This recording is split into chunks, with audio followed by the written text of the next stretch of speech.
Hi, this is Paul. As I've been mentioning for a number of months, I am a delegate to the Synod of the Christian Reformed Church, which is starting next week, Friday. I'm hoping while I'm at Synod to be able to do some video interviews with people and some conversations with people. Synod is a very busy time, and so there's not a lot of extra time left in the day, but there is a lot of processing that people have to do.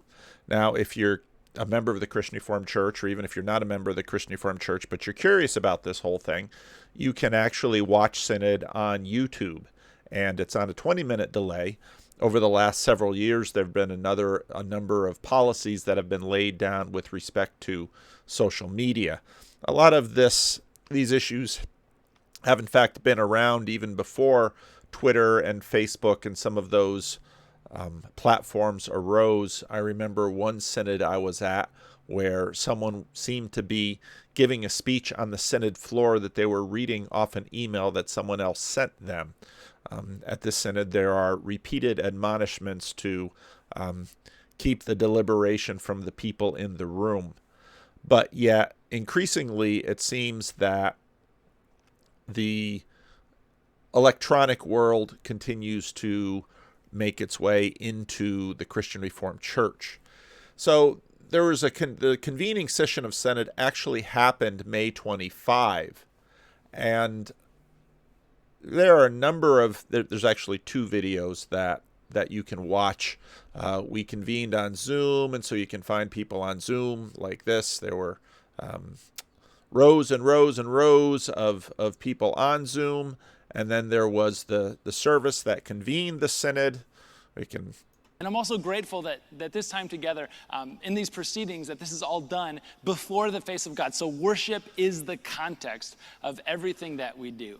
And Now this is the synod president pro tem. What that means is every year there is actually a specific congregation that hosts synod, even though synod takes place this year, usually on a college campus. This year, most often the college campus is Calvin University, which it is this year. Its college campuses work out well. You have dormitories, you have dining halls, and so a lot of the physical things tend to work out well.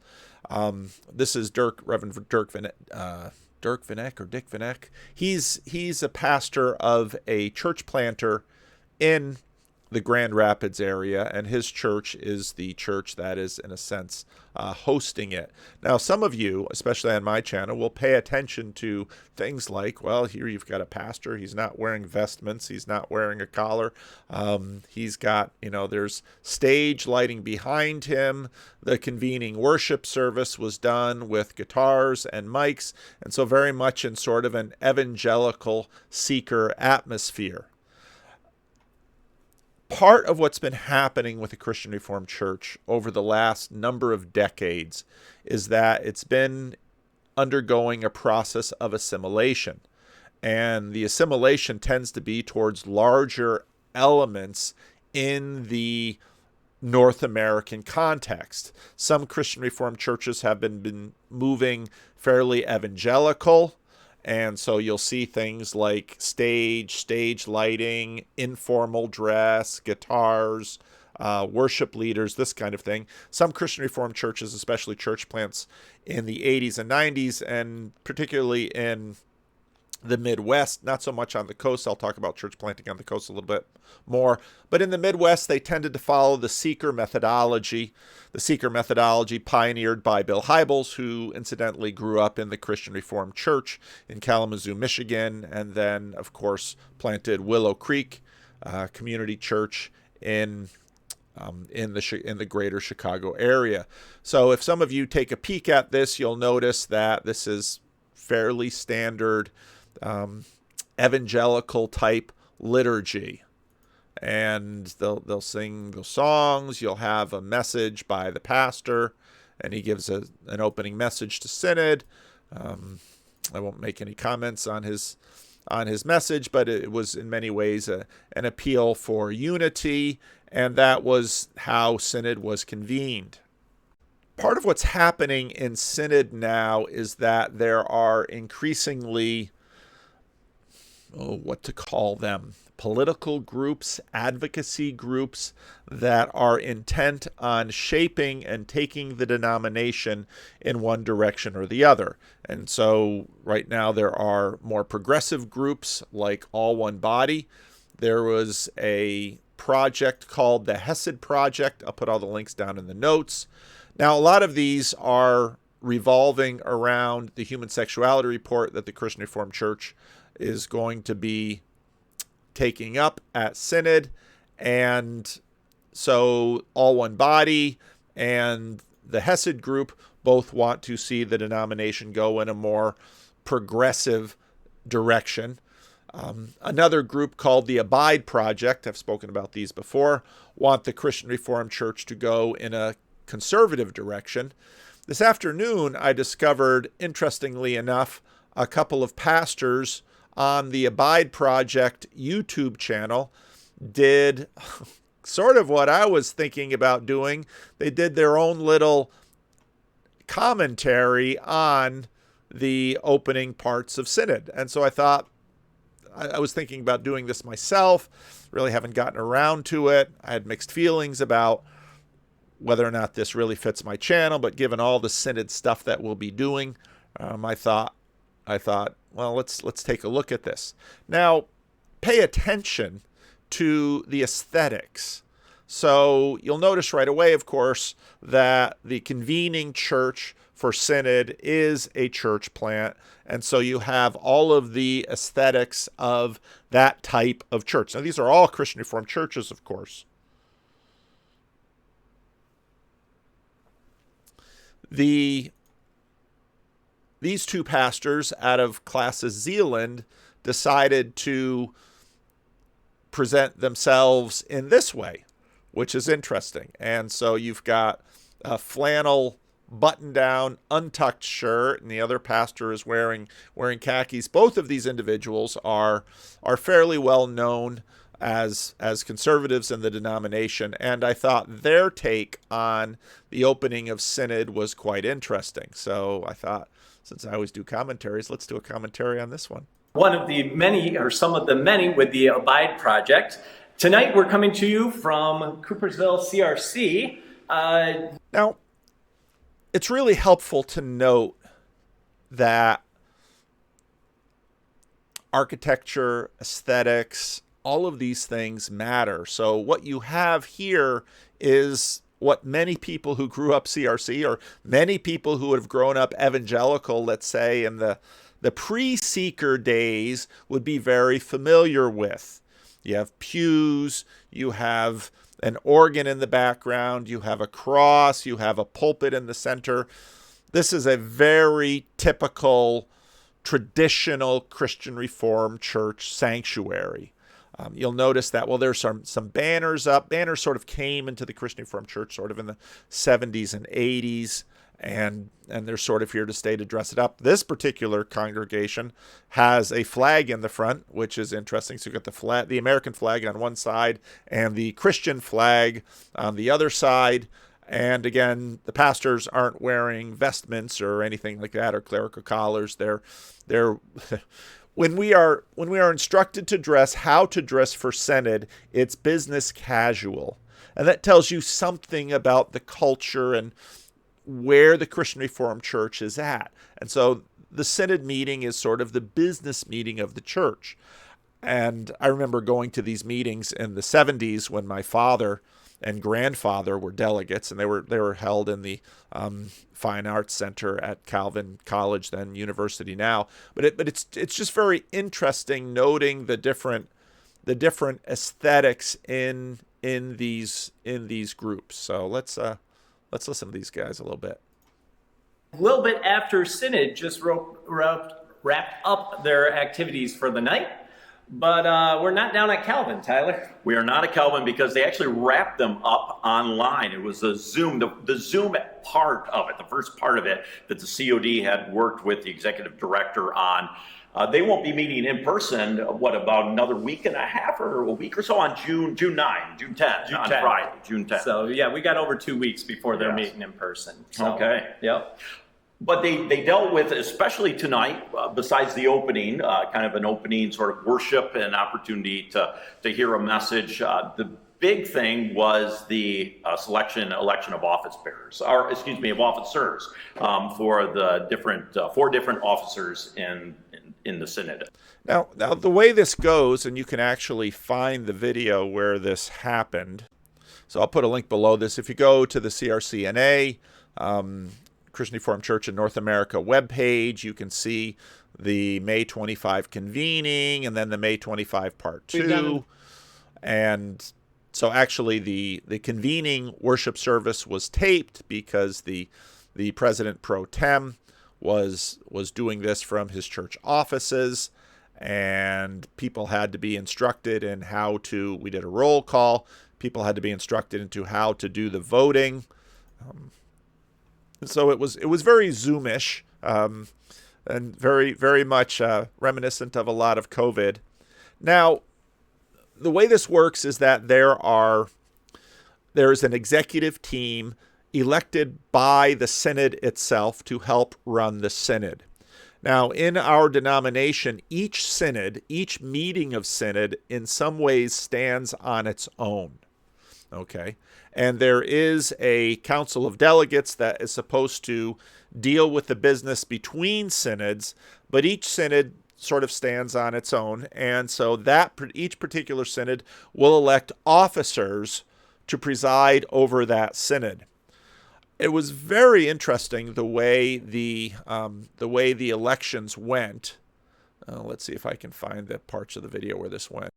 So in fact, so what happens is that, especially this year, it's a little bit different. Usually we elect the officers the first day of synod. What they're trying to do here with Zoom is actually a huge improvement over that by trying to elect officers before synod, because it's, especially if you're an officer, it's sort of nice to be elected before you get to synod, just for some practical reasons. You know, some of the previous synods I was at, there were a couple of pastors, actually classmates of mine, who were elected at synod, but they live in Western Michigan, so they can, of course, have their whole closet there. If you're coming from a place like California, you sort of prepare for synod and prepare for synod in a variety of ways, depending on what your role at synod is going to be. The officers of synod, the most important officer of synod is the president, not because these officers necessarily have a lot of power or influence over synod. Their basic job is to make sure that the proceedings are run correctly and that synod can get done in time. There's a president, a vice president, a first recorder, and a second recorder. The recorder positions don't have to do a whole lot anymore, partly because there's denominational staff that works behind the scenes to make sure that the minutes are all taken. The recorders generally take the roll call and administer the votes. And now this is all done electronically, and it's all done really via Google Docs these days. So we were doing all this on Zoom, and it was interesting because we ran through the election once and elected a president, Jose Reyes. Now, and then basically they discovered that they had made a mistake, so we had to run it again.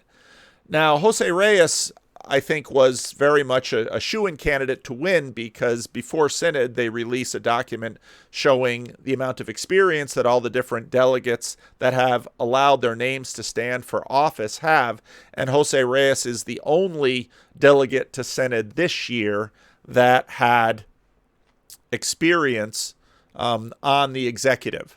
And in fact, Jose Reyes from Classis, Arizona, has been a delegate to synod many, many, many times, and he's by far got the most synodical experience of any of the other delegates, and so in many ways he was a natural choice for president. But what happened was quite interesting, however. So let's just play some of this.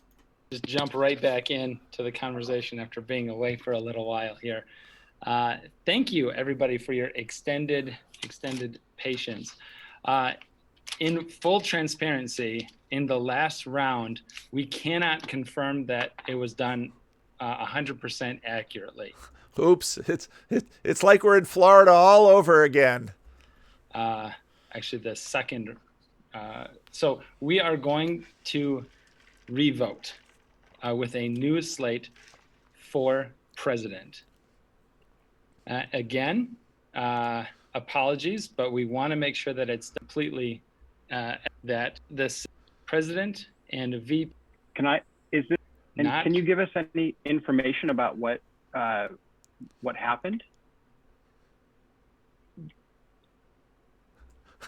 Suddenly there's drama. So of course, it's fixed, it's rigged. Well, I would have to refer to technical to be 100% accurate. Okay. But what I do know is, what I'm told is, since we can't confirm that 100% of the votes were counted as they should be, and the correct, if with as much integrity as we can. Part of this is we film the game. So it all takes time.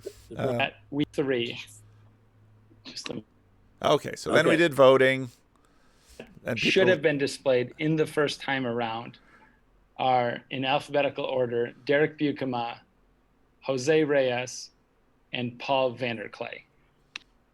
Okay, so those are the top 3. So usually what you do is you get the list of names, and then before they even say the names, they just say somebody has a certain number of votes, another person has another certain number of votes, another person has another certain number of votes. Now Jose and I were both in the running, but Derek Buikema was not in the running the first time. So obviously there was an error or something different. So then in the second round of vote, Derek Buikema was included in the top 3 with Jose and myself.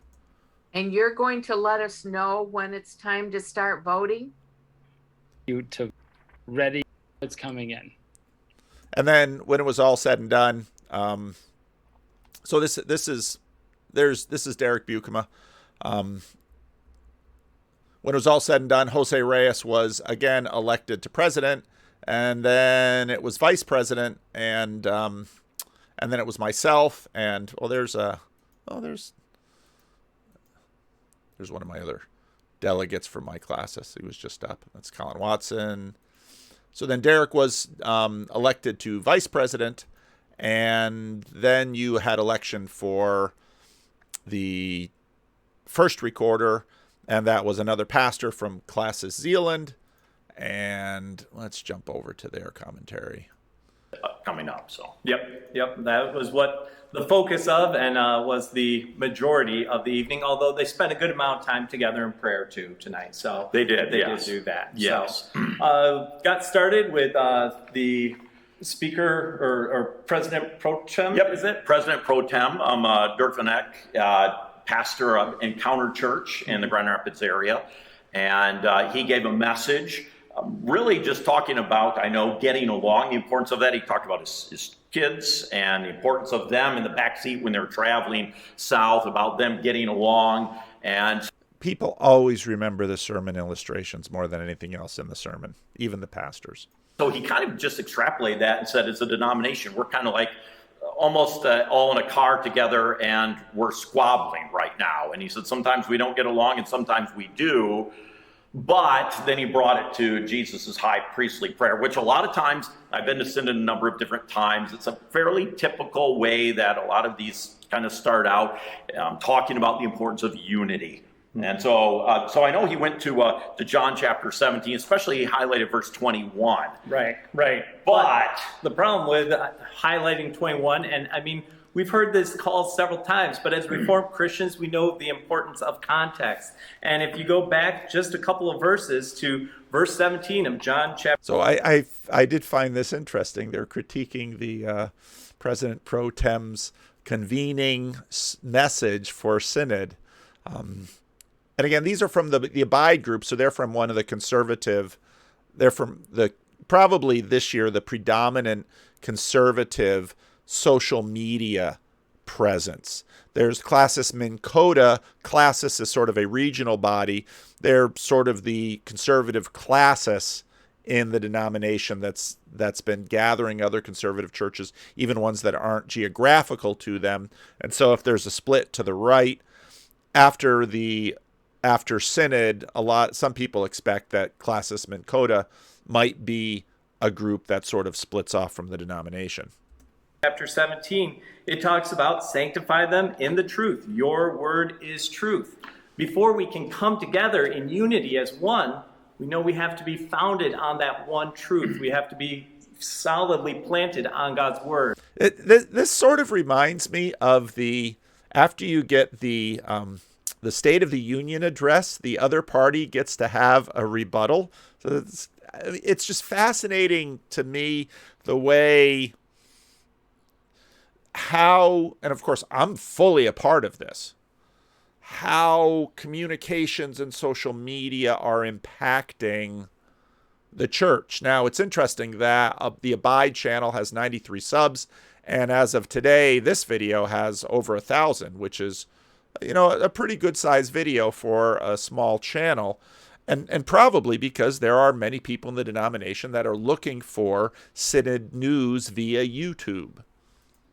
And so that is the challenge. And I mean, that is what is on the agenda for Synod this year. That's big time on the agenda. So I know he mentioned, Jesus at the time was praying for Synod 2022, really wanting us to be one. But again, you have to read it in the context. As Reformed Christians, we really understand that. And otherwise, in many ways, if you just take 21 out of context, we could... One of the interesting things to watch in this Synod is going to be the different ways that Reformed is used. Because what I find is that sort of both wings of the denomination use the word in different ways. Ever since the Young, Restless, and Reformed movement,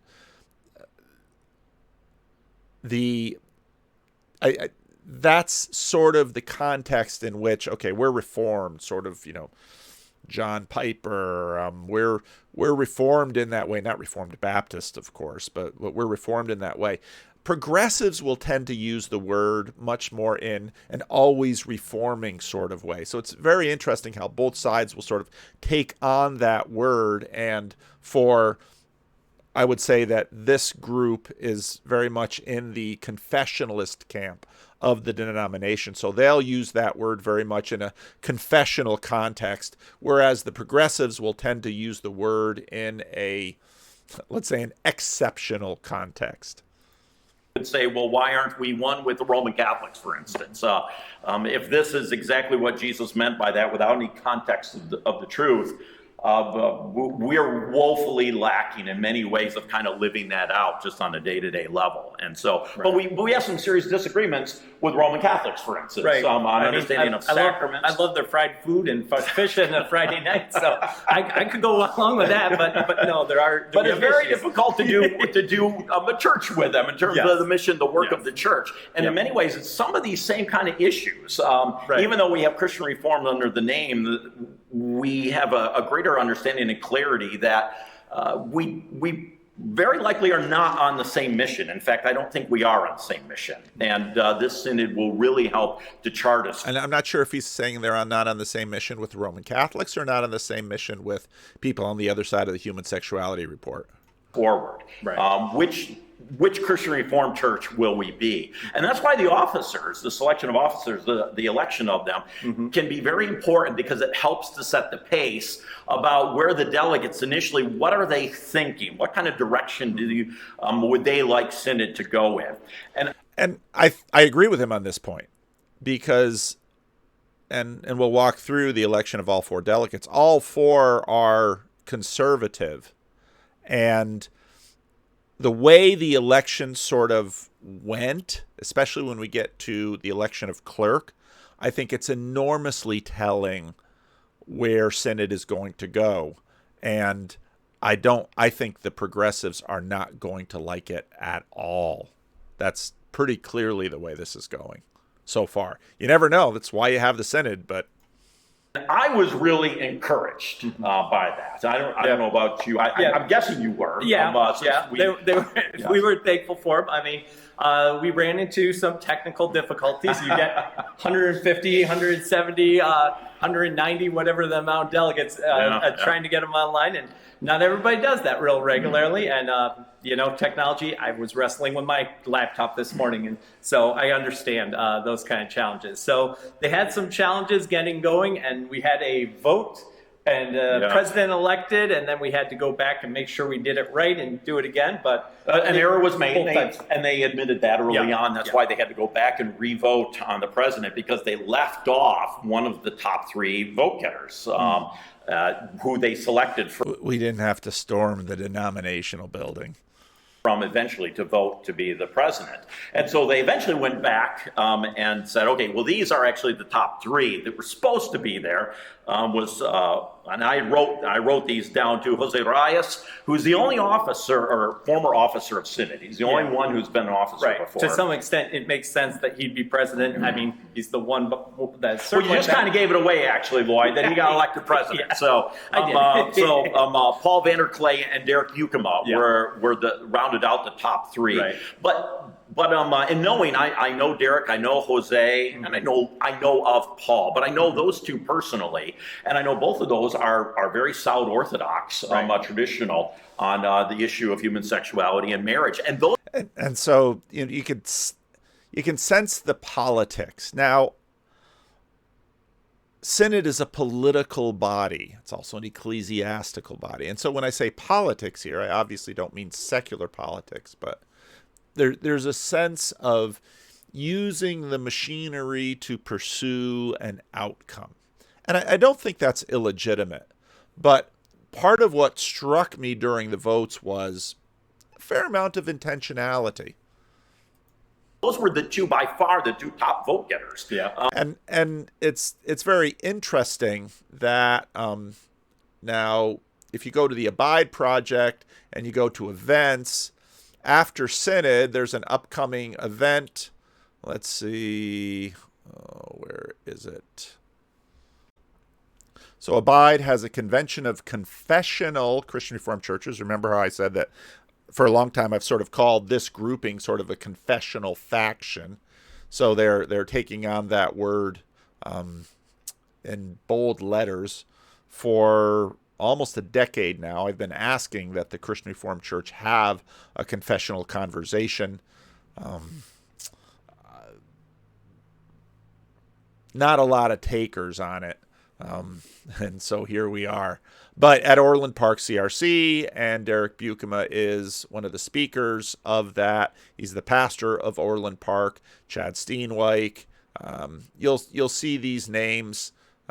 You'll see these names come up again and again. So in many ways, the confessionalists or the conservatives are quite organized, and I think they were quite organized in voting. And the truth is that if you have a voting block that is 30 or 40% of Synod, you can probably get your way. You've got probably about 25% of people at Synod. So Synod is made up of a pastor, an elder, a deacon, and then a wild card, which can be pastor, elder, or deacon, sometimes a commissioned pastor. There'll be a fair number of retired pastors sprinkled around in there. But at any given Synod, 20 to 25% of the delegates are probably not terribly engaged in the politics of the church. And as I've noted before, a survey in 2016 of CRC clergy asking about human sexuality found that 14% of the denomination's clergy were in favor of the church adopting a more affirming posture towards same-sex marriage. So even if that number has expanded to 16, 18, 20%, that means that 80% of the denomination at least doesn't want to change the official position, and or more and more conservative after that. By and large, the Christian Reformed Church is a fairly conservative denomination. So if you have a self-conscious faction that has, my guess, based on the voting for officers, and I followed it quite closely, my guess is that that voting faction is probably about 40%. If you have a solid 40%, and then if you can garner another 20% of, let's say, people who aren't politically connected, you're probably going to win just about everything. And that could very well be what happens at this synod. And they decided between the two of them, and Jose Reyes came out on top with that. Right. Then they went to the vice president, And again, that went to the top two. It was Paul Vanderklay and Derek Bukema. Right. And Derek ended up as the vice president again. So, and I don't know Jose personally. I know he's been very involved and outspoken for Orthodoxy. And yes, on the Consejo. Again, the language that they're using, I find interesting, and I'm not critiquing or criticizing. It's just the word selection is interesting. Latino, and is one of the leaders of that. The Hispanic churches in the denomination come out very strongly and powerfully for the Human Sexuality Report and all of its recommendations. And this is a tension that I've spoken to many times. It was true in the Reformed Church of America, and it's certainly true in the Christian Reformed Church. The progressives have generally been pushing for more ethnic diversity. The irony of their pushing for ethnic diversity is that, generally speaking, the groups coming into the denomination, not from, let's say, historically Dutch American or Dutch Canadian CRC communities, African American, Hispanic, Asian American, they're almost all, by and large, at least as conservative as some of the most conservative CRC groups. Confessionally, they might have a little bit more flexibility on certain things, but in terms of an issue like human sexuality, this is what happened in the RCA and what has sort of, is breaking the RCA up, which is that it was a lot of the ethnic clergy that finally said to the CRC or the RCA hierarchy, unless you do something about basically the mainline RCA East, we're done, we're out of here. And so this is a lot of the dynamics that goes into play. So in other words, the more ethnically diverse the denomination gets, probably the more conservative it will get on a number of these traditional issues. And in fact, even saying that, it reminds me that the Korean Council I think just this week came out with a statement representing the Korean churches, which are a sizable number of churches in the denomination, also saying essentially... So the Korean churches are about 10% of the CRC, a lot in California and some on the East Coast, some of the places where Koreans have settled in the United States. Same thing, that they wholeheartedly come behind the Human Sexuality Report, and in fact, unequivocally, they use that word unequivocally, support all of the recommendations. And so now we have from the Hispanic church community, we have from the Korean church community, and also from Classis Red Mesa. So from some of the native voices, at least. Classis Red Mesa is a community of Native Americans, mostly Navajo, in the desert Southwest. There's one Classis of Navajo churches in the United States have spoken out very strongly on this as well. Very similar on that. So, but I know Jose, going back, we actually went to seminary together for a couple of years and worked with him. And it's another point that the Christian Reformed Church is a fairly small denomination, and many of our relationships are face-to-face, especially because still the majority of CRC clergy go through Calvin Seminary. I'll see a good number of my own classmates there. So, a lot of these relationships are face-to-face. People are known, and they're known sort of within their own factions.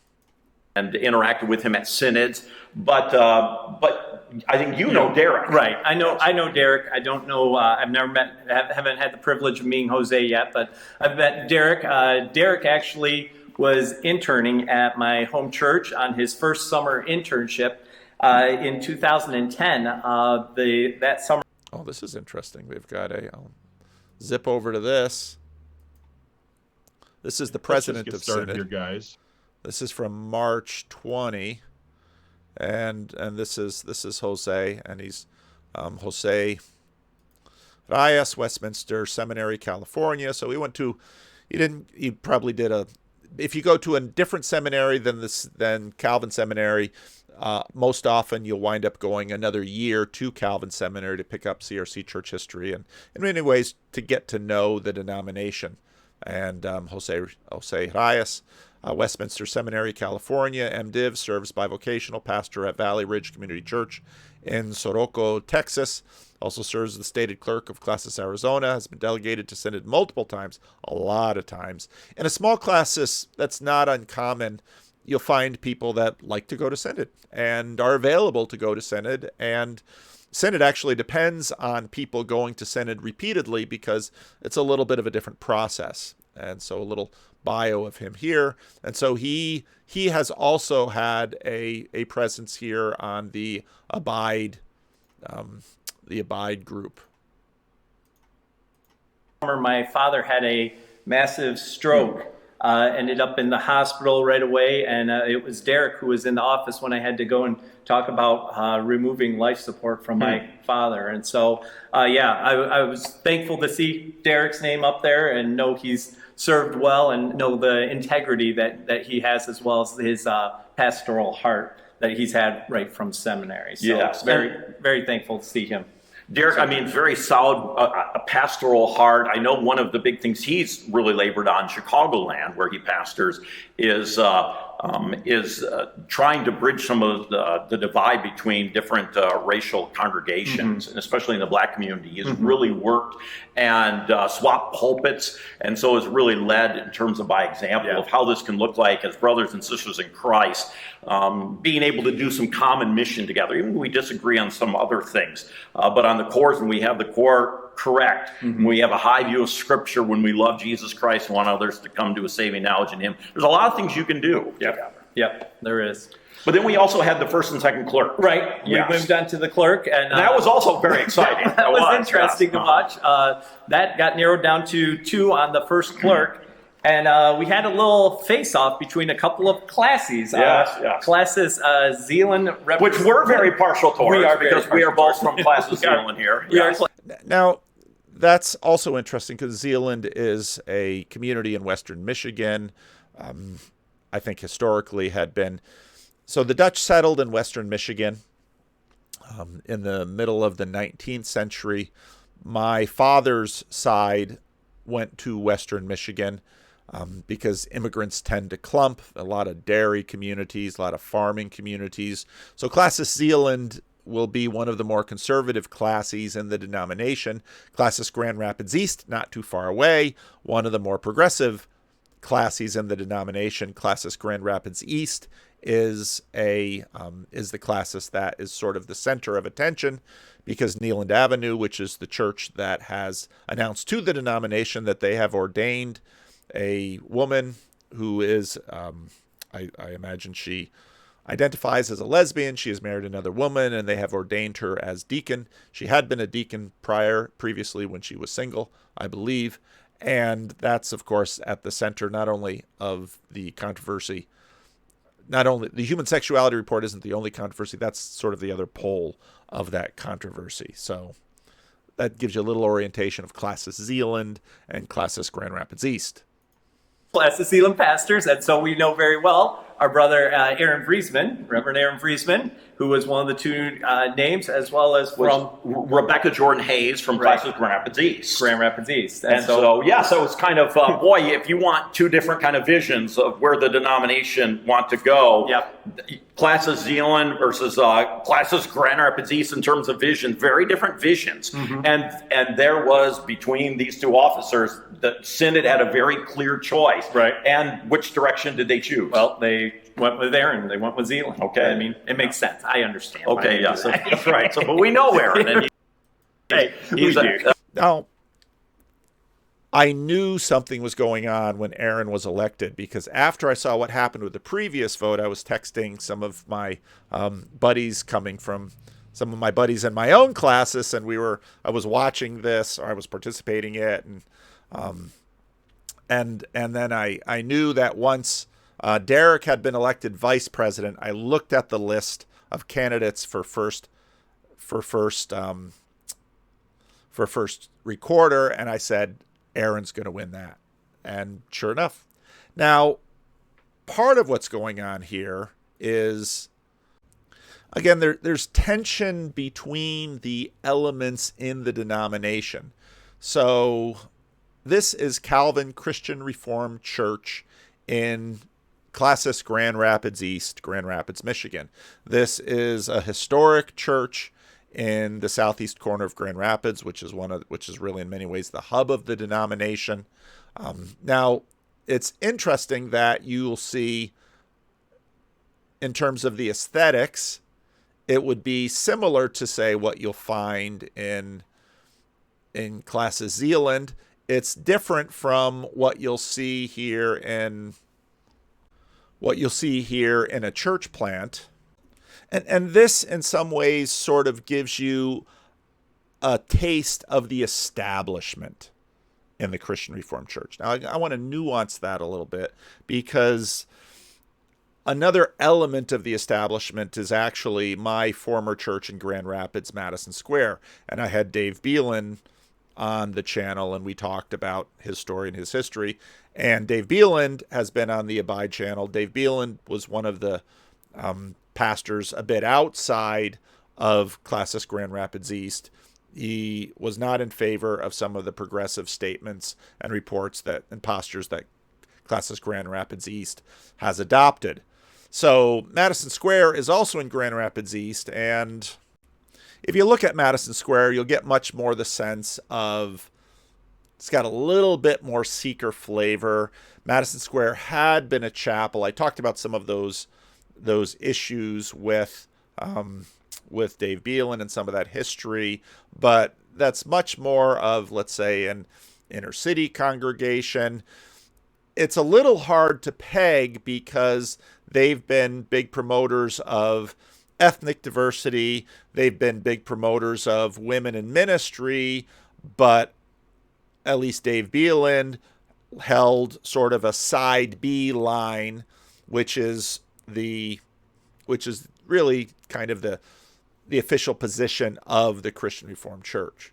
And Madison Square has 3 campuses. They're a multi-site church in Grand Rapids. They went from being a little chapel to being a one of the larger churches and most influential churches in Grand Rapids. And there are a number of establishment individuals that have high status positions in the denominational bureaucracy who worship at Madison Square. And so in some ways, these are sort of my tribe. But you can just if you look at the website, you can learn a lot about a church by its website. If you look at the website, it has a very different feel from Calvin CRC that's in the same classes. Now, if you go to Madison Square, let's see if we can find their about. Usually you go to about and you look at the staff and leadership page, and then you can see, okay, see they've got some women ministers, some men ministers, so pretty standard for Classis Grand Rapids East. Now, if you go to where this comes into play, let's see, about, then you go to staff, and you have Rebecca Jordan Hayes, who was up for first clerk. Now, the really interesting election actually happened for second clerk. And he's written quite a bit in the Banner, some very insightful pieces as well as other places. He's taught, I don't know if he's adjunct, but he's taught classes at Calvin University. Religion classes and there. So he's, again, very thoughtful, pastoral heart. So will do an amazing job. He'll serve well. He will. Yeah. And now, again, the recorders don't do a lot. The recorders, the executive has some say in terms of the agenda for the meeting, trying to get everything done. The way Synod works is that everything comes into these advisory committees. And whereas you can watch the plenary sessions in public, the advisory committee meetings are closed. And so when Synod starts, everyone's a little surprised because nothing happens the first few days. Well, actually, a lot is happening because, well, I'll show you the books. Because we haven't had Synod for a couple of years, everything from these 2 massive books goes into the advisory committees. And the advisory committees distills it down into recommendations that go to the floor of the whole Synod. And these advisory committees, there's about 25 members of the advisory committee. They're made up mostly of delegates. There are certain advisors. Synod has Calvin Seminary faculty advisors. They have ethnic advisors to spread out ethnic diversity. Advisors don't actually vote. They just participate in the meeting, but they have no voice. They have voice but no vote. They have so they have a variety of different advisors. They have young adult advisors because Synod tends to skew old. So a number of years ago, they established young adult advisors again. They don't vote, but they can participate in the meetings. And so the advisory committees take all of this stuff and boil it down into recommendations.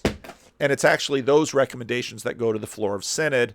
And the executive team has to figure out basically how to, once plenary sessions start, to keep Synod flowing so that all of this stuff can get done by Thursday, the 16th of June, because that's the time to end. And so they've got to get as much done as they can. So that's really the job of the executive. And so the president basically manages the president and the vice president. The president gets tired, lets the vice president do things for a little while. They basically manage the plenary meeting itself. And then the second clerk, someone I don't know, but again, it was Rebecca Jordan Hayes from Classis Grand Rapids East and Luann Sankey. Okay, so Luann is from my classis, and Luann actually, I know the Alameda Church fairly well. I've worked with them on a bunch of projects, and I believe Luann's husband participated in Sierra Leadership Network for a number of years. And I don't know if this was his first time at Classis, but we went to Classis and there were pastoral nominees on the agenda and elder nominees, but we didn't have any deacon nominees. And so she graciously volunteered to stand as a deacon nominee. And she, in fact, was sent from our Classis. I don't believe she's ever been to Synod. And so this was, I think, the most telling election. Now, I'm not going to say this to say anything against Rebecca Jordan Heiss. I don't know her at all. But as these guys pointed out, she's from Classis Grand Rapids East. And I think that's probably what defeated any attempt to have her elected, which is telling. Now, what's interesting is that she has a resume that is ideal for sort of an establishment CRC position. Raised in Fremont, Michigan, that's north of Grand Rapids, attended Calvin College and Princeton Theological Seminary. Now, for some of you, alarm bells are going off, and I think that's probably what happened. And so they elected someone with zero synodical experience, someone who doesn't have any dog in the fight. Alameda is probably one of the more conservative churches in our Classis, but I think and her husband works at Calvin University. And so when I saw that Aaron was elected first clerk and she wasn't, and then when Luann was elected second clerk over her, I knew what kind of synod this is going to be. Thank you. Okay, yeah. So, yeah. And it was kind of a runoff, I guess, between them. Mm-hmm. I know Synod a lot of times likes to have, different kind of representations of the denomination up front and the officers. Mm-hmm. And so, and he's exactly right. Synod generally does like to have some different representation up in terms of the officers. And so it's usually the case that you'll get, ever since women have been seated at Synod, you'll get a woman in the admin team. You'll usually get someone who is from not Dutch background in the admin team. And that's in fact what you had here. Interesting to note, however, there's no Canadians in the admin team. And that's sort of noteworthy at this Synod because another one of the big issues, it's sort of that the human sexuality report and the controversy over same-sex marriage sort of blots out the sun. That's what everyone is focused on. But another big thing coming to this Synod is about structure and binational structure in terms of the U.S. and Canada. And there's a report coming, and some Canadians don't like exactly the way that the U.S. and Canadian relationship looks like. So I would say that's probably the second biggest issue coming to this synod. So again, the election of officers, I saw it and I thought, as these guys did, it's probably a pretty conservative synod. My guess is it's a very conservative synod. What that will mean is hard to know. So the human sexuality report, as I noted in a previous video, one of the recommendations from the report is to declare that the traditional position of the denomination has always been confessional on this issue. It's hard to know how something like that would be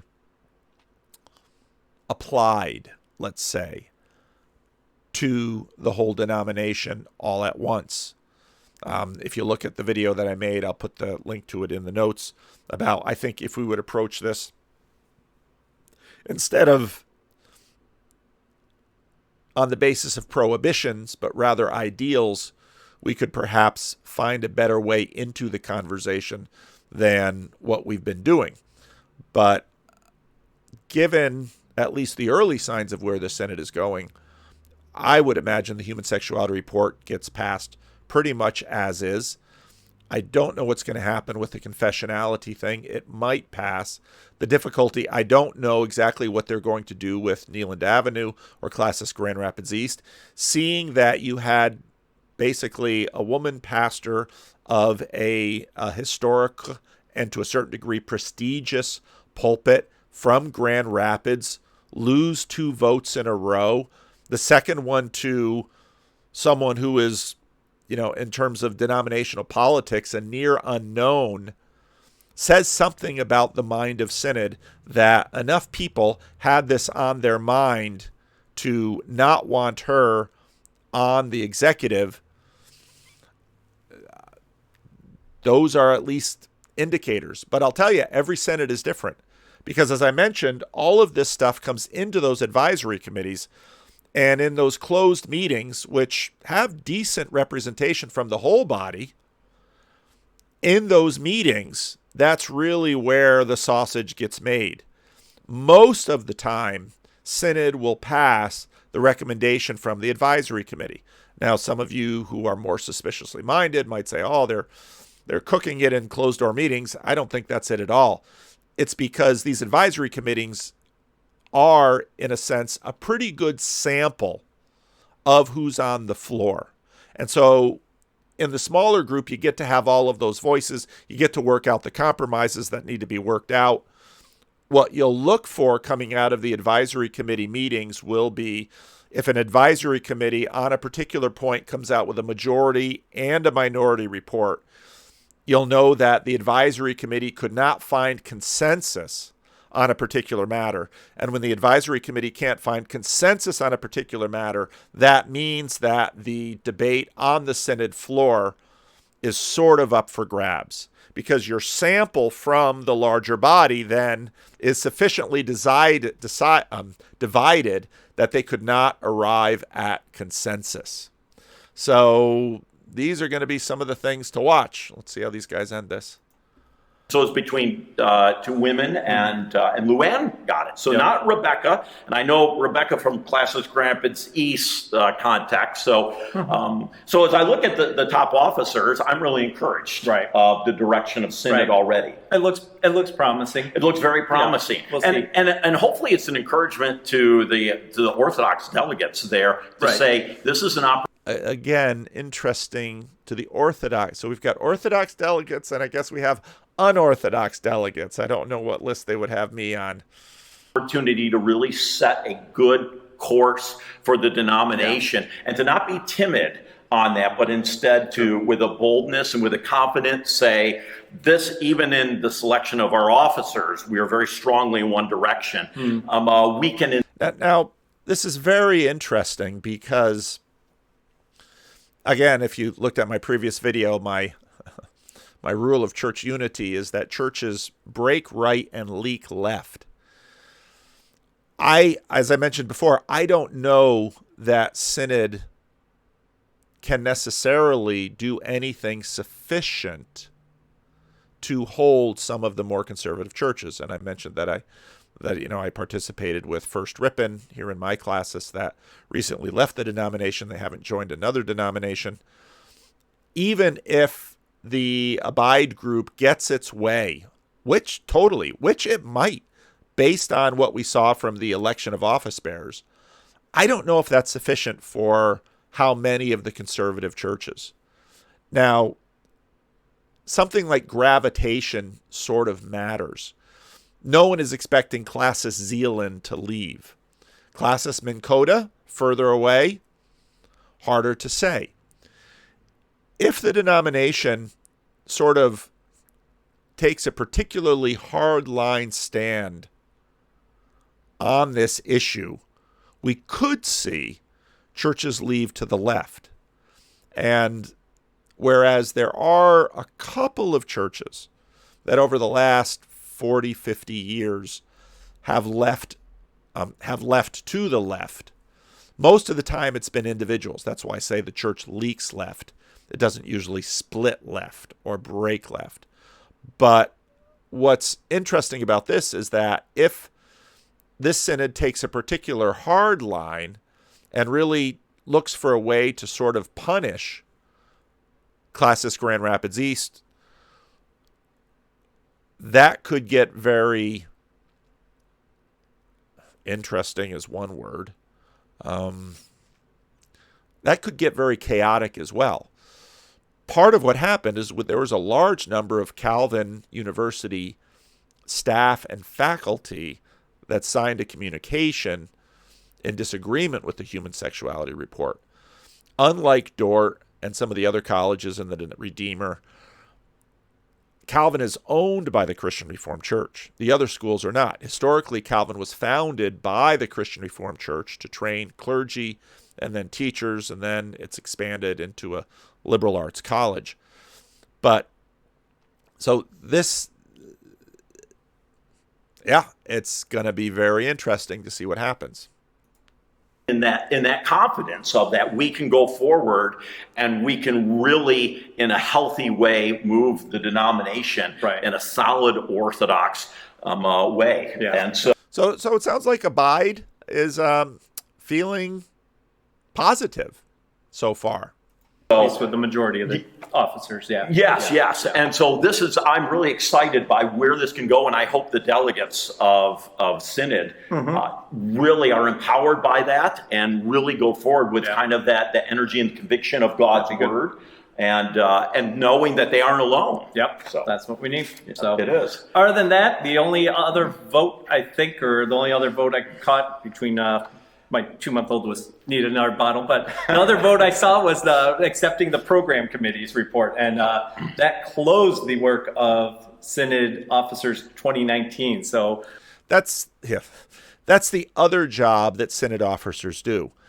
The Synod officers from this year, if there are no interruptions in the next Synod, which will come in the next year, the Synod officers put together the program report. And what the program report does is assign the chairs and reporters and the topics for all the different advisory committees and the delegates on those advisory committees. Again, it's a significant job, but being elected to that doesn't necessarily steer the denomination in a significant way. Again, looking at who was elected is sort of an indicator of who the delegates are. And it's not that the executive necessarily has a large amount of power in and of itself. We should give a big thanks to those 4 officers that served 3 years, longer than any other group of longest ever program committee has ever had to serve before. But in these unusual times, that's how their work wrapped up and came to a close. Hopefully, even though we have I trust 4 solid officers this time. Hopefully, we don't need them for a couple of years. To Lord willing, never again. Lord willing. So we'll just keep asking God's blessings on the denomination. Be much in prayer. Absolutely. For it, because 2 weeks they'll be meeting in person. A little over 2 weeks together in person at Calvin. Having committee. Oh, they edited. Did you see that cut? work at Yep. first for the first couple of days, Yeah. and then after that meeting, I think Monday they start meeting and kind of plenary session. Something like that. So yes. Yeah. And keep following the Abide Project. Certainly, Yes. we continue to put out information, and we're going to continue. And again, this is interesting because this is new. Now, in all fairness, I got there first. So, I mean, I can't be pointing fingers at them in terms of using social media. This was, let's see, when did I make this video? This was before any of the Jordan Peterson stuff. I was, again, playing around with video. This was June 16, 2017, 940 views. I remember the next year people asked me if I'd do another report, and I didn't do it. I had been blogging. I'd been blogging at that point and doing, blog reports after Synod. Hi, my name is Paul Vanderclay. I'm the pastor of Livingstone's Christian Reformed Church in Sacramento. Look at this crappy sound quality. And, I didn't have PowerPoint or I didn't have any of that. You can see I used my cell phone. There's the production values. You'll notice the site, which we do the Freddie and Paul show in there sometime. Sacramento, California. There's been a joke going around how watching Synod on the live stream would be more fun if we had commentators like at football or hockey games. And so in the spirit of that, I thought I'd give my Synod 2017 post-game show. My title for this Synod is Tectonic Fault Lines and Culture Tear at Western Civilization. The CRC rather unself-consciously goes along for the ride. I'm still me. Why do I think that? Well, again, I live in California, and California, you know all about the Ring of Fire, because this is the area that is supposed to expose and press against each other. Part of the way that you hear Reform, all that geography, get to the point. Blog, the conversation about that. The Day of Justice, the conversation about that. The Belhar, something that has come through repeatedly for us. And then the decision in 2016, which kind of looked at it, and then 2017 came to full life, understanding contemporary testimony as a category rather than a subtitle of Our World Belongs to God. I think Synod had its Donald Trump moment when the Advisory Committee 4 came in and assumed that, the overture from Minn Kota, this is the kind of thing that they always complain about, and so we're going to talk about it. We're going to see the points that they make, but for the most part, business should go on as usual. It's kind of like here in the United States where people thought, Hillary's way ahead in the polls, and we'll have the election, and so Friends, you see this nice group of white friends from the SNL skit. It's a David Chappelle skit, very funny, it's worth watching. I'll imagine that, here at Synod, we're going to talk about this, and Minn Kota's going to make a lot of noise, and then we're going to vote it down and go on as business as usual. And then Synod adopted some of the recommendations from Committee 4, and then the first recommendation that Synod not accede to the overture was defeated. And then suddenly it's like, oh my, what happened? Minn Kota's supposed to be this fringe out here that nobody's paying attention to, and a majority of delegates saw enough in the overture that they said, stop. There's your Donald Trump moment where everyone says, well, I thought things were just supposed to keep on going. And so now looking back at 2017 and looking at today, I think we've seen the conversation continue to evolve, and the sweep of conservative officers, I think, we're probably seeing exactly what I expected to see long term in the CRC. People were like, well, we're going to see the CRC become an affirming denomination. I said, I don't think that will ever happen. I don't think that will ever happen. And the reason I don't think it'll happen is, I should probably show you one other video. There was a report at the Council of Delegates meeting where Dr. Neil Carlson of DataWise Consulting gave a presentation to the Council of Delegates. I'll put the link to this also in the notes. To the Council of Delegates on decline of CRC membership. What sort of prompted this was how can I say this in the best way? if you look at this chart in the 90s, when the CRC made the decision to allow women in office, there was a pretty significant departure from the denomination to the right, probably somewhere around 60,000 members. This has been used as an argument that moves along this line are death to the church. The point of this presentation was that the Christian Reformed Church has in many ways simply been following the same demographic trends as the rest of the nation. Fewer children, aging population, smaller families. The CRC is wealthier and better educated than Americans or Canadians in general. Therefore, kind of the point was that the CRC is sort of along the same lines as the trends of the rest of the church, and didn't really want to directly address the question of doctrine, progressive or conservative doctrine with respect to growth or decline. So I didn't find it to be a terribly interesting presentation. There were some footnotes in it that I thought were interesting that I do want to look up. One of them was on political polarization and disillusionment. Here's sort of the summary he gave. Concentrations and enclaves around North America to anywhere they want to live. And that causes them potentially to reaffiliate with another Christian tradition. But also reasons for de-affiliation include other things like becoming more educated makes you more ambitious.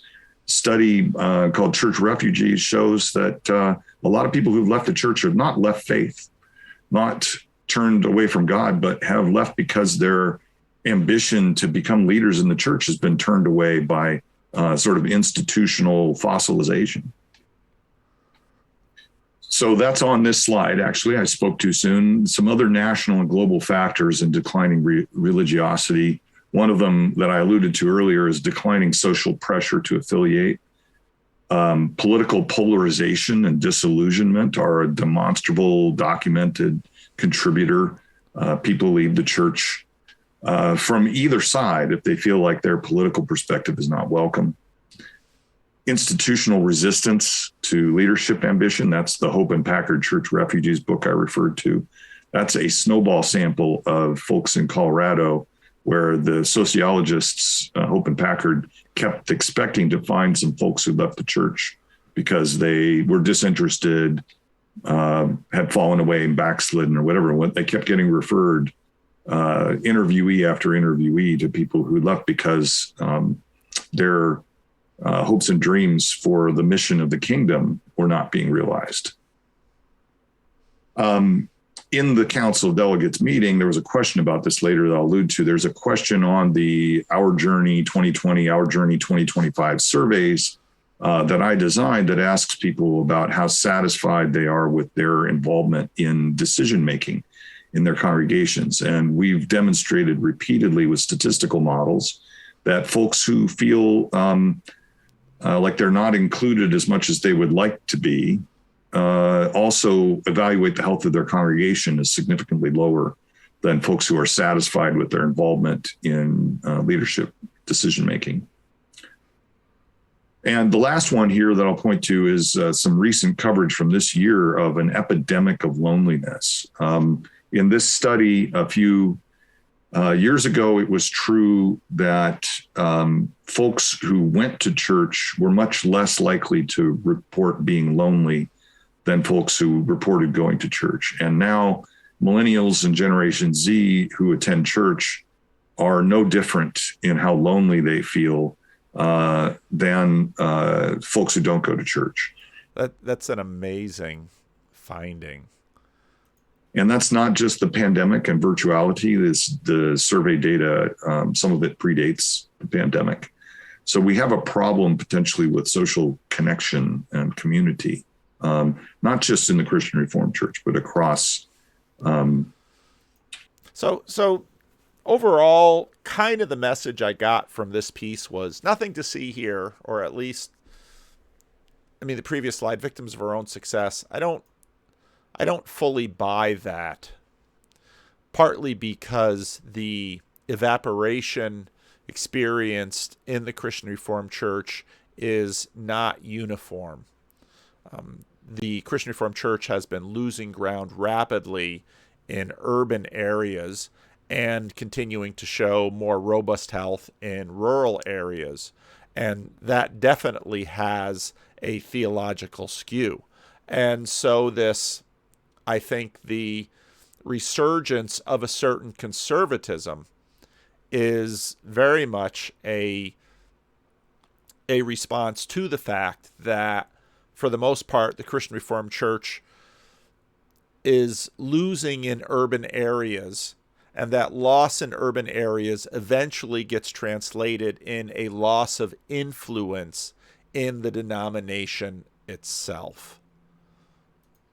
Continue to bring out news information. It won't always be Tyler and me that you're stuck with. We'll get other prettier faces in front of you too. That's right. So apparently Abide is going to continue to give news and perspective and punditry, as it were, as Synod goes along. So it seems that where's my video? It seems that I am now no longer alone.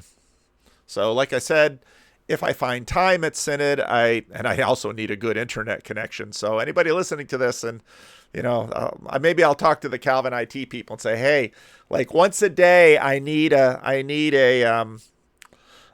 connection. I need a good Ethernet connection to a data port where I can upload video. And if I have to do it over, 20 or 30 gigabit or megabit per second Wi-Fi in the Calvin dorms, y'all might be in trouble. I might have to do stuff from my cell phone and my AT&T. So we'll see what I can manage to do. The folks at Calvin are always super helpful for me, and the folks at Synod are always super helpful. So yeah. So there's a pre-Synod report, and we'll see again next week. I fly into Chicago, and I have events Tuesday and Wednesday in Chicago. Tuesday is podcast day. Links are going to be below. Wednesday is the big event at the Elmhurst CRC, where myself and Bethel McGrew and Mo, a CRC church planter, are going to be talking about past, present, and future of apologetics. And I think I'm going to really skew that much towards evangelism. And then Thursday, I think Jacob is driving me, Jacob from the Discord server. He'll bend my ear for 4 hours from Chicago to Grand Rapids. So if anybody wants to ride along, find Jacob and ask him.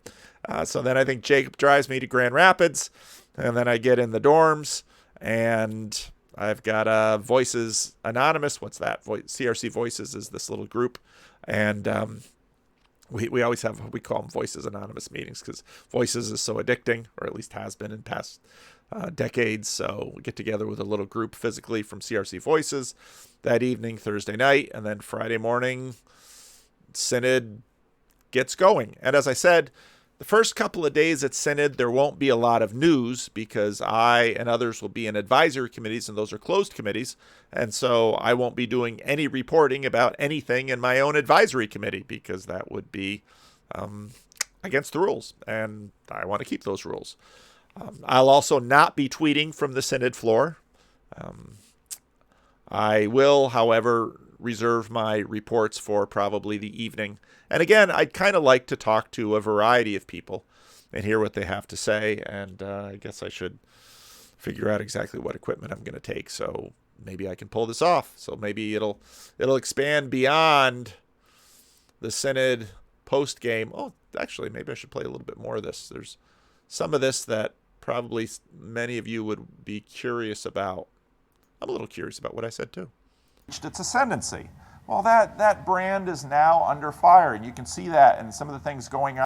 Actually, maybe what I'll do is I'll just put that video at the end of this video, and so if anybody wants to listen to it or watch it, it'll all be there. So thanks for watching, and I know these videos aren't going to be the cup of tea for a lot of you, but that's kind of standard for my channel. Hi, my name is Paul Vanderclay. I'm the pastor of Livingstone's Christian Reformed Church in Sacramento, California. There's been a joke going around how watching Synod on the live stream would be more fun if we had commentators like at football or hockey games. And so in the spirit of that, I thought I'd give my Synod 2017 post-game show. My title for this synod is Tectonic Fault Lines and Culture Tear at Western Civilization. The CRC rather unself-consciously goes along for the ride. Why do I think that? Well, again, I live in California, and California, you know all about the Ring of Fire, because this is the area that is supposed to expose, in a sense, to us these tectonic plates. And along the places that they rub and press against each other, you'll find volcanoes and earthquakes and tsunamis. And part of the way that you, here in California, we have this rather, California, Oregon, Washington, up in BC, you have some rather beautiful mountains that are actually volcanoes. And sometimes these volcanoes erupt. And if you want to kind of understand what's going on beneath the surface in the Christian Reformed Church in North America, it's important to look at what we fight about. I think the volcanoes we saw at Synod 2017 emerged along certain areas. The Do Justice blog, the conversation about that. The Day of Justice, the conversation about that. The Belhar, something that has come through repeatedly for us. And then the decision in 2016, which kind of looked at it, and then 2017 came to full life, understanding contemporary testimony as a category rather than a subtitle of Our World Belongs to God. I think Synod had its Donald Trump moment when the Advisory Committee 4 came in and assumed that, yeah, the overture from Minn Kota, this is the kind of thing that they always complain about, and so we're going to talk about it. We're going to see the points that they make, but for the most part, business should go on as usual. It's kind of like here in the United States where people thought, yeah, Hillary's way ahead in the polls, and we'll have the election, and so Friends, you see this nice group of white friends from the SNL skit. That's a David Chappelle skit. Very funny. It's worth watching. I'll imagine that, well, here at Synod, we're going to talk about this, and Minn Kota's going to make a lot of noise, and then we're going to vote it down and go on as business as usual. And then Synod adopted some of the recommendations from Committee 4, and then the first recommendation that Synod not accede to the overture was defeated. And then suddenly it's like, oh my, what happened? Minn Kota's supposed to be this fringe out here that nobody's paying attention to. And a majority of delegates saw enough in the overture that they said, stop. There's your Donald Trump moment where everyone says, well, I thought things were just supposed to keep on going like they always have.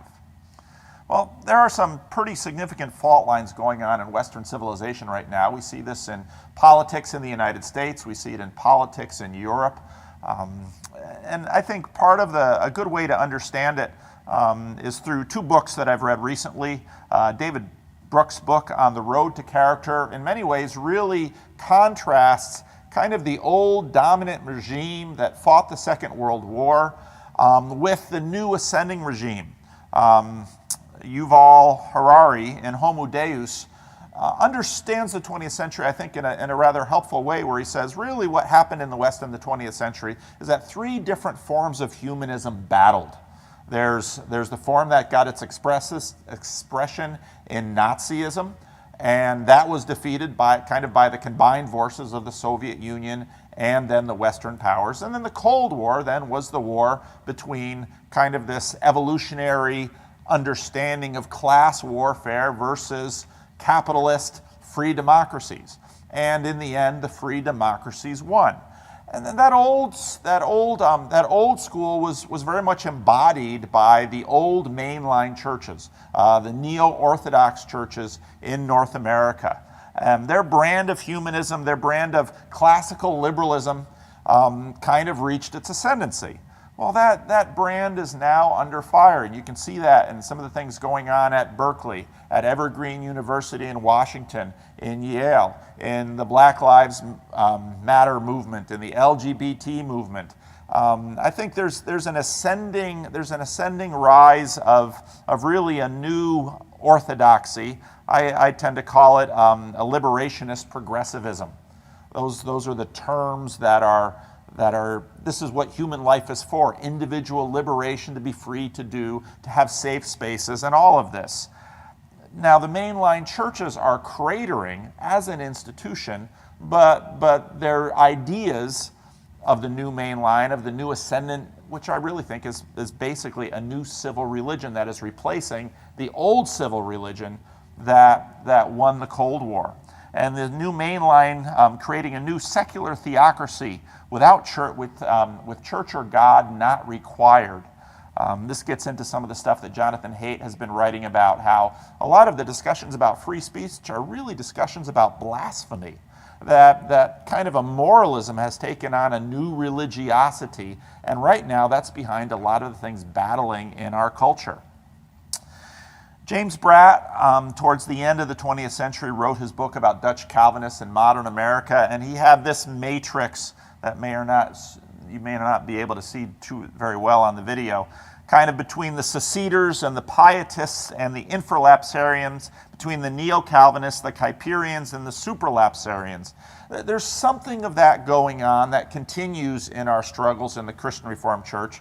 Most people, when they watch these struggles, will say there's progressives and conservatives. So Minn Kota is kind of the conservative, and the kind of the Grand Rapids East Camp, they're the progressives. And so you have some of these traditional things happening.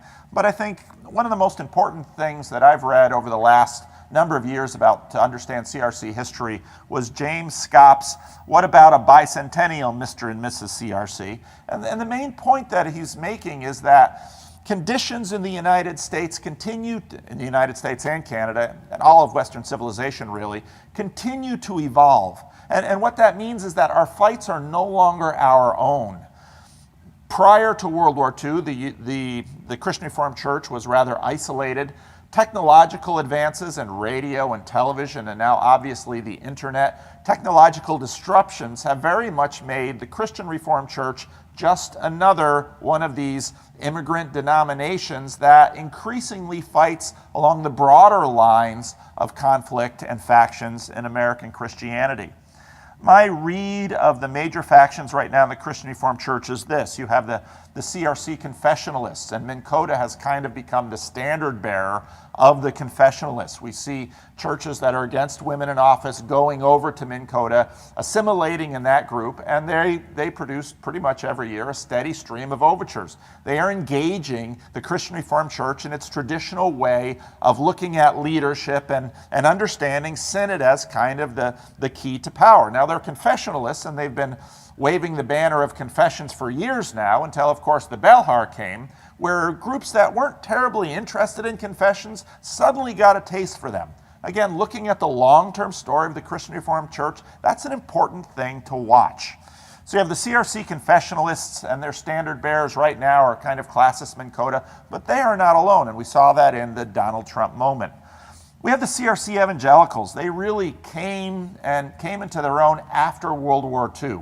And I think we're especially present in the rise of Christian Reformed home missions when they really got in touch with church planting, the Seeker movement, Willow Creek, Saddleback.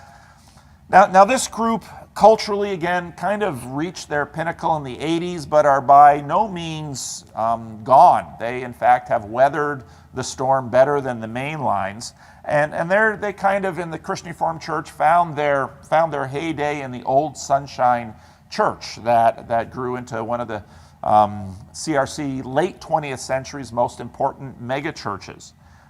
You heard some of their voice when we had the conversation at Synod about numerical decline. And you heard a number of points being made at Synod about, well, we can help the poor and we can do all these things, but what really matters for eternity is that we bring people to Christ and they have a saving relationship. That's very much evangelical language. And now you can find a lot of commonality between the confessionalists and the evangelicals there, but that really sets up a lot of the conflict with the third camp, who are the CRC progressives. Now again, that camp has been around a long time. They and the confessionalists have really been doing battle for a long time. But the progressives have also been deeply influenced by the changes in Western civilization in the 20th century. And what confessionalists and evangelicals, who are really on the conservative end of the culture war, are seeing in the language and the behavior of the progressives are what they're seeing in the broader culture war. A few months ago, I didn't write a blog post, but I was going to, a little bit of advice to the social justice camp about if you keep triggering the reflexes that we're developing in the broader culture wars within the CRC, we're going to continue to see factional division and factional strife within the CRC. And because of the way these factions line up, you're going to start losing a lot of those fights. And again, that's what we saw in this Donald Trump moment. I think actually when Synod said, no, we're not going to go along with the first recommendation from Advisory Committee 4, this was a sign. This was probably the most important moment in this Synod. So others are reading CRC progressives in a particular light. Now, there's another faction which doesn't get much press, but which I think people need to be watching in the CRC, and that are the CRC emerging sacramentalists. And these are a lot of people who are reading Jamie Smith and listening to what he's saying about cultural liturgies and getting in touch with church fathers and reading Calvin in the light of the church fathers and exploring Augustine. This is an emerging and an ascending faction in the CRC that is going to be vitally important for the future. While in the Midwest now, if you have a church planted, they'll for the most part use seeker methodology. Out here on the West Coast, you get a church planted, a lot of them are going to be using more sacramentalist things. They're going to have communion every week. They're going to be having liturgies. Church of the Servant was, again, kind of a vanguard church for this, but if you know some of the politics around this group, they're very much going to shake up kind of the political factions in the CRC. They're very much going to be a swing vote that decides whether the coalition between the confessionalists and the evangelicals kind of try to subvert the institutional advantages that the CRC, often Grand Rapids based, and now really the Canadian church coming online strongly in this faction. So you're going to see a lot of the interplay between these factions in the CRC for years to come. In the CRC, a lot of what we've often done to try to understand ourselves and the factors that are pushing on us is look at the RCA. Now the RCA is a very different church than the CRC is. We saw at this Synod a big discussion. What's our relationship going to be with the RCA? I really want to give kudos to the CRC staff people who made following our Synod very accessible. The banner staff, the denominational staff putting it up on live stream and then quickly posting it on YouTube made it very easy for those of us who live out west to continue to follow the CRC. Tried to follow the RCA. The RCA is they're having the kinds of conflicts that threaten their unity and existence, and it'd be probably to nobody's surprise. Within very few years, you watch significant breakup or remorphing of the RCA. One of the most important things that came over in the RCA was an overture from the Synod of the Far West to affirm that the Heidelberg Catechism question 108 and 109 categorically states that God condemns all unchastity, which includes same-sex sexual activity, and that faithful adherence to the RCA's standards therefore entail the affirmation that marriage is between one man and one woman. The RCA right now is going through really an existential conflict. You kind of have the old RCA East that is much more mainline. That group numerically has been declining. The part of the RCA that is growing through church planting tend to be the young, restless, and reformed and evangelicals in the far west, and also in the Midwest, which tends to be most like the CRC, that tend to be conservative on these issues. This won pretty significantly at the RCA Synod, and this is just another step in this multi-year battle, which probably will result in the pushing out of the RCA East. That's very much going to change their denomination. And this is really important to keep watching if we're going to be talking about what does it mean for us to collaborate or even this new creation idea. I'd love for us to have some very interesting conversations about that. Once this passed, though, it was followed by Fred Harrell, who's the pastor of the Christ Church San Francisco, a church that was PCA, came into the RCA to afford women in office, and just a couple of years ago made some moves to join the Room for All, affirming LGBT community in San Francisco. And so this is really a hot button area. But Fred Harrell then makes a motion from the floor that General Synod affirms that the Heidelberg Catechism Question and Answer 74 categorically states that infants as well as adults are included in God's covenant people, and therefore infants should be incorporated into the Christian church through baptism. Right there you begin to see how the sacramentalist faction is going to play in some very different ways against the old factional alliances that the CRC has seen. We're going to continue to see this in the CRC, and it's really important that we continue to watch what happens in the RCA as these things happen. Progressivists tend to assume that, well, this line of progress, which has women in office and same-sex marriage and all of these things, as time goes by, this progress will continue. I think what we're going to see is that if you watch the decline of the main line institutionally, we will probably see churches swinging back in a conservative way. This is why I really don't think we're going to see the Christian Reformed Church, take a big swing towards affirming same-sex marriage. I don't think, at least within my lifetime, and I don't know if ever. Those are much longer, bigger questions. So I want to make 3 points at the end of this video. The subtitle, Becoming a Category, is probably a good thing. When the CRC was gifted the Belhar, it became kind of like our 3 ecumenical confessions, things we can't really tinker with because they impact the relationships we have with other churches. Now that we've made the Belhar a contemporary testimony, we've kind of defined this new category, we now have a chance to actually have what I call confessional conversations. We actually have a chance to look at the Belhar and say, what in this do we like? What in this do we have questions about? And there are a number of delegates that said, well, the Belhar expresses liberation theology. Now we're getting in touch with the bigger conversations that are going on in all of Western civilization. That brings me to my second point, that we have the theological resources to critique and engage these larger shifts. Call them old school, post-World War II CRC progressives very much had a mission where they wanted to impact the larger conversations in North American culture. I think the Christian Reformed Church can continue to play that role. We have the theological resources. We have the institutions.